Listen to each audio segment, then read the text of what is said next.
骨神經呢度後邊咧有生骨刺，到 pat pat 下面有生骨刺，腳踭呢度兩隻腳都有生骨刺。痛3夜都唔瞓得。同樣係痛，點解會有人痛到喐唔到？但係有啲人休息一下咧，就會好似冇事咁好翻咧？我哋要識得分辨危險疼痛同埋普通勞損，先至唔會延誤痛症嘅治療。出嚟嗰陣時死啊咁。呢個咧係肌肉筋膜嗰個繃緊度唔同所帶嚟嘅分別。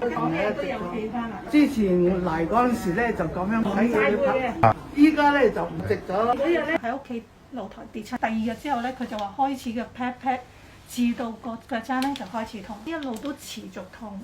試過針灸啦、整骨啦、睇埋骨醫啦，都幫唔到佢。照咗好多片出嚟，發現咧坐骨神經呢度後邊咧有生骨刺，到 pat pat 下面有生骨刺，腳踭呢度兩隻腳都有生骨刺。隻骨醫照咗佢出嚟咧，佢個背脊咧係一邊高一邊低，懷疑佢上身條腰根本就扭咗啦。依家坐緊嗰頭啊，好痛，就一路痛到嚟呢度。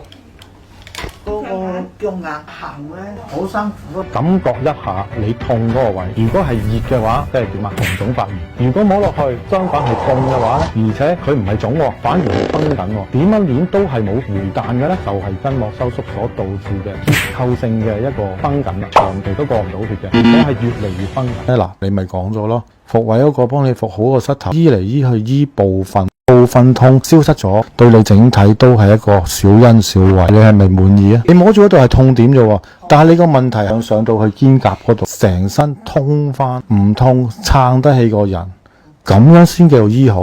瞓覺淨係可以瞓一邊，另外呢邊痛到咧，轉嗰陣時咧好痛嘅。佢最痛咧就係啱啱 pat pat 下邊呢條界。你摸落去個筋膜咧，你會發覺好似啲吉他線咁咧，撳落去佢不單止冇人類嘅彈性，佢仲係好似啲吉他彈下去啦，彈去回彈嘅，緊到咁佢點樣去做手法治療都好難將呢個狀態翻轉頭。去到頭先講嗰啲狀況就係筋膜個柔軟度冇晒，其實已經係非常之差嘅一個狀況。呼籲大家就唔好再假忍。筋膜受傷之後咧，血所造成嘅。第二次治療做咗一次啦，係咪？係啊，瞓覺轉身嗰陣時就痛嘅，幾個月㗎。依家做咗一次咧就冇咁痛，好多。我瞓又瞓得，瞓成日啊！我喺廚房洗嘢咧就要咁樣逗住個星盤借力，做咗咧今朝去洗啲嘢咧就起直都得。